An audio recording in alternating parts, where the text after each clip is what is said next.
You're listening to Eating for Eden, episode 51.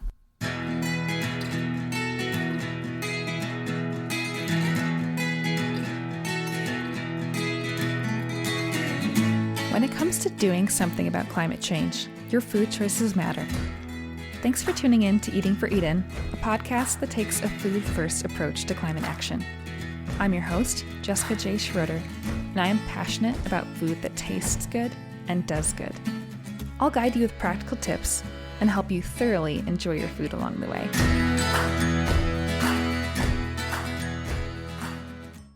Today, I'd like to dive into a topic that might ruffle a few feathers. I will hold my hand up and admit that I have fallen for this way of thinking, and likely still do on many occasions. In both my formal education journey and my stance as a lifelong learner, I continue to seek an ever-growing and ever-deepening understanding of the world, myself, and others, including how to think well. Part of the journey, then, inevitably, is discovering where I have been wrong in the past or stumbling upon ways of seeing the world that are at odds with truth I have recently become convinced of. This iterative process, which is totally normal, by the way, and good, thus requires a relinquishing of perspectives held in the past, perhaps even held quite dearly, and it also typically requires a large dose of humility. It's not easy to change our minds, but changing one's mind before valid, convincing, well-founded evidence is much better than holding stubbornly to something merely for the sake of one's pride. In this episode, we're going to explore a logical fallacy. And before I scare anyone away with treating a rather different topic than usual, let me invite you to continue to listen. This won't be overly analytical or dry, and it will be relevant to your everyday food choices and beyond. This concept is deeply practical. So thanks for staying curious with me. Let's dive in. Too many of us, myself included, tend to fall into what is called the naturalistic fallacy. In essence, the naturalistic fallacy is to believe that anything, quote, natural is automatically superior to anything, quote, unnatural. I'll illustrate this with a few examples. Herbal remedies and essential oils are natural. Over-the-counter drugs are unnatural. Cotton, bamboo, and hemp materials are natural. Plastic, and thus nylon, rayon, etc., is unnatural. Chiropractic adjustments and acupuncture are natural, while surgeries are unnatural. Addressing health issues through diet is natural. Taking medication is unnatural. Are you picking up on the pattern? While the lines may blur between what is, quote, natural and unnatural depending on who you ask, the general concept behind the naturalistic fallacy holds true. There is a persistent belief that so-called natural things are superior to so-called unnatural ones. In calling this a fallacy, however, I am not claiming that natural approaches or items are never superior or ought never to be tried. This is not a binary, not an either-or. Reality is far more complex and nuanced than that. The main point I want to make here is to expose the fact that we need to think carefully about any set of alternatives for what they are and how they will address a given issue. As with most things, context is key. Sometimes the, quote, natural choice is the best way to go, or it could at least be a good way to start. Sometimes natural solutions are more affordable or easier to engage with, but not always. For example, when it comes to clothing or textiles used in the home, cotton, bamboo, and hemp, all natural materials, are arguably better for both the environment and for use on our bodies. They are not always more affordable, however, and can be more difficult to source for some people. This brief, simple example shows that what we decide to wear or use for our bedding and bathroom linens may depend on a variety of factors. To take another example, while it may be suitable for someone with, say, high cholesterol to begin treatment with a dietary modification, and often such changes will be important regardless of whether medication comes into the picture, there are scenarios in which it is advisable that a person go on a statin immediately. Again, even though dietary changes are still recommended. The same can be said for blood pressure levels and corresponding medications. Such decisions are made based on relative levels of a person's cholesterol, blood pressure, or whatever biomarker is of concern, and in light of other health factors as well. There is no one-size-fits-all approach that is necessarily best. In short, when weighing options, we need to be able to see the full picture and honestly talk about a thing's benefits and drawbacks, rather than simply making claims to something's rightness or inherent superiority based only on which bucket it falls into, natural or unnatural, and again, so-called. So that's the essence of the naturalistic fallacy. Failing to consider the actual outcomes of a given choice and instead preferring one thing over another solely based on its status of being natural. So I said this would be relevant to our food choices and beyond. So what does this have to do with eating for Eden, with taking a food-first approach to climate action? In past episodes, we've discussed various foods and their impact on human health and the climate. We've discussed numerous options for plant-based swaps. We've talked about what foods to reduce our intake of, what to eat more of instead, options for meeting protein requirements and macros depending on your health goals, and more. But there's a critique that a so-called naturalist might make of the approach I've been advocating. That common critique of plant-based dietary patterns is the use of processed foods. Sure, there are ways to eat plant-predominant and plant-exclusive on whole and minimally processed foods, but many people may want to opt for some moderately and even highly processed foods, such as plant-based meat alternatives, isolated plant proteins, such as those in protein powders and bars, plant-based milks, and so forth. What should we make of these foods? How does the naturalistic fallacy inform such decisions we will be faced with, as well as potential discussions with naysayers?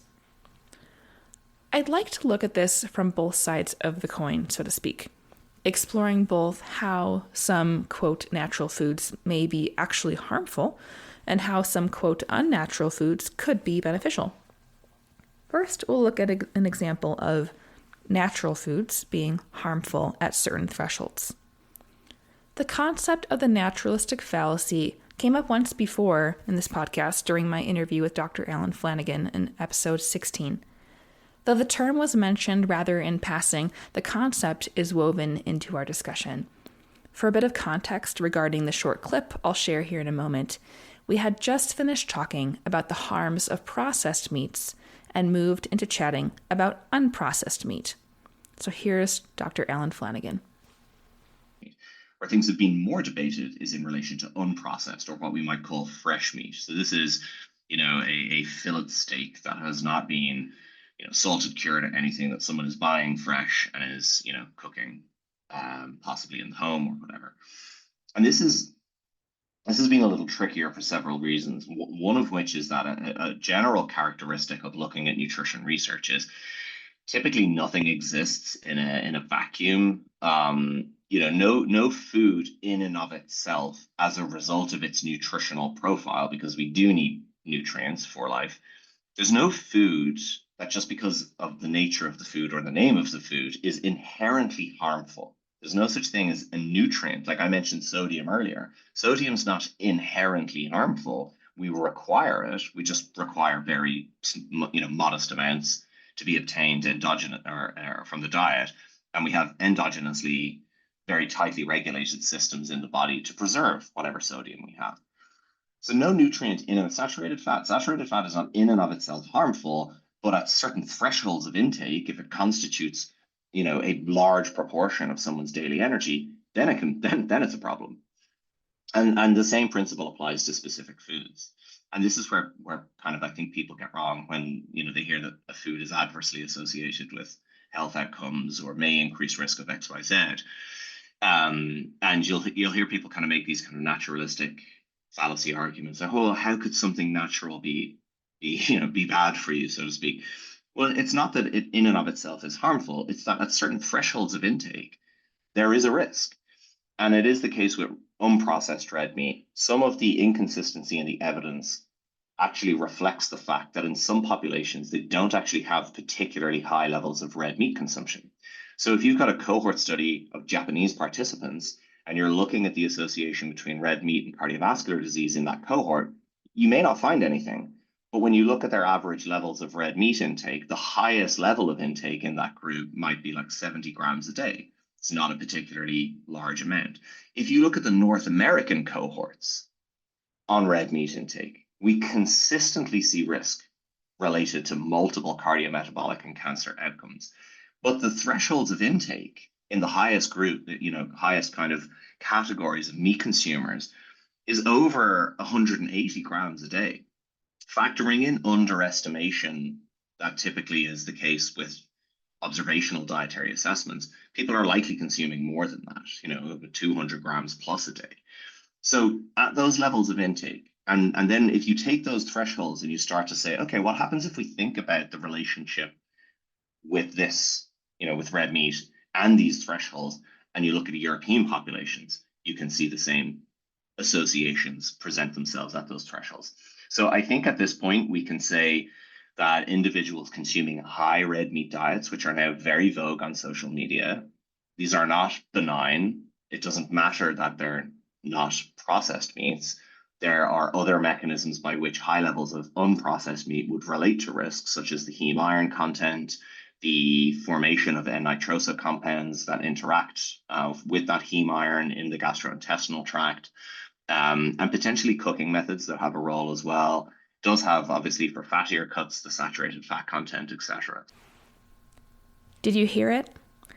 Those falling for the naturalistic fallacy say, how could something natural be bad for you?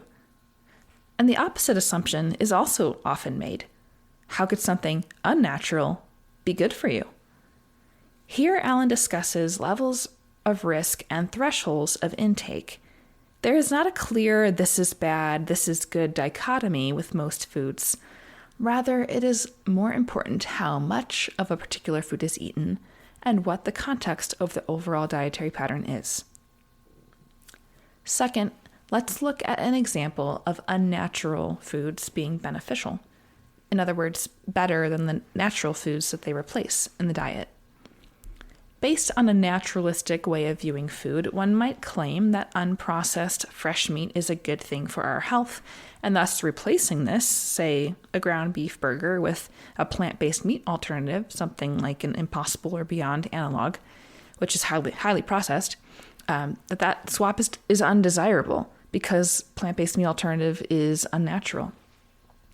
But as has been shown in the elegant and well-designed swap meat trial I've mentioned a few times here on the podcast, despite the high processing of plant-based meat alternatives, study subjects had better health markers eating the plant-based meat alternatives than they did eating high quality, and I mean organic, grass-fed, fresh, unprocessed meat. This lines up with what Alan said in the clip from episode 16. Consuming red meat is not benign. There are factors at play in addition to saturated fat levels, such as the consumption of heme iron and the forming of N-nitroso compounds that interact with that heme iron in the gut, and so forth. At certain thresholds, unprocessed meat consumption is detrimental to health. And the swap meat trial shows us that swapping even highly processed plant-based meat alternatives for unprocessed meat is a better option for health outcomes. By the way, I've linked a couple of resources below if you want to get more into that swap meat trial. The paper itself is linked, as well as a terrific interview between podcast host Simon Hill and Stanford researcher Dr. Christopher Gardner. And this is not to say that we go and consume highly processed or even ultra-processed foods willy-nilly, taking all just because some are fine. It also doesn't mean that eating something, quote, less natural is equivalent to an alternative that is, quote, more natural. For example, while plant-based meat alternatives fare better than unprocessed meat for human health, it is likely that consuming more beans, lentils, and tofu would have even better health outcomes than plant-based meat alternatives. To my knowledge, that study has not been done, but based on the epidemiology that we have and what we know about nutrition, that's a fair guess to make. What's more, it is easier to overconsume calories when eating ultra-processed foods, so there may be benefit to using a general rule of thumb for consuming the bulk of our calories from whole and minimally processed plant foods. But again, Nuance requires that we consider what foods are eaten, when, and why. Plant-based meat alternatives and protein powders are not equivalent to potato chips, sugary sodas, and Hostess snack cakes. The levels of nutrition, their promotion of satiety or lack thereof, will differ. How and when they are eaten also matters. Again, there is nuance and complexity in these matters. All this points to the fact that we need to consider the data, the outcomes in humans, not just our assumptions of what ought to be based on whatever. Some of you may be wondering, here at this point, what about environmental impacts? We've only focused on nutrition so far. That is fair. I'd love to get into the environmental piece more in the future. At this point, it is encouraging to see that environmentally friendly food options that fall into the quote unnatural bucket, such as plant-based meat alternatives and protein powders, need not be feared. High emissions foods such as beef, which also use a ton of land and fresh water, though quote natural when consumed as unprocessed meat, however, are not an environmentally responsible choice. Stay tuned for future episodes where we can get more into the claims made about what's natural and unnatural in agriculture, food production, and more. For example, what about regenerative agriculture? What about precision fermentation or lab-grown meat? These are topics I know matter to us all, and I would love to get into them. So again, stay tuned for future episodes. To summarize what we've considered today, here's the main point in 2 parts. 1, there are, quote, natural things that are not particularly health promoting, either for human health, that is nutrition, or for planetary health, or both. And 2, there are, quote, unnatural things that may be health promoting, again, for human health and or environmental health. I'm not saying to embrace all unnatural things as just as good or better than natural things, but I'm also not saying that all natural things are to be viewed with harsh skepticism. Let's think well and carefully about all the options. Seek evidence. Find out what voices you're listening to and what credibility they have. Look to reputable sources. Follow the data. Thanks so much for taking a bit of a theoretical journey with me this week. I hope you learned something and had your perspectives challenged in a healthy way. We're here to support one another along the journey, and we all benefit from continuing to learn and grow in being able to think well. If you have questions or want to suggest a topic for a future episode, I'd love to hear from you. Send an email to edenandme@substack.com. Also, if you've been enjoying this podcast, please consider leaving a review. I'd love to grow the reach of the podcast here in 2025, and I need your help to do so. Thank you in advance. If you want recipes, head on over to edenandme.com, where you can find a variety of delicious recipes to bring what you're learning into the kitchen. Finally, become an email subscriber on Substack to have new podcast episodes delivered right to your inbox.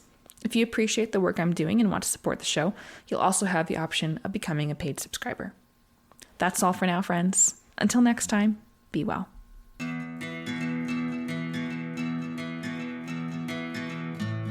Thanks for listening to Eating for Eden. If you found this episode informative or inspiring, please consider sharing it with a friend. Climate change is an issue we all need to tackle together, so let's invite others to journey along with us as we continue the conversation and start taking action. Until next week, friends, take care.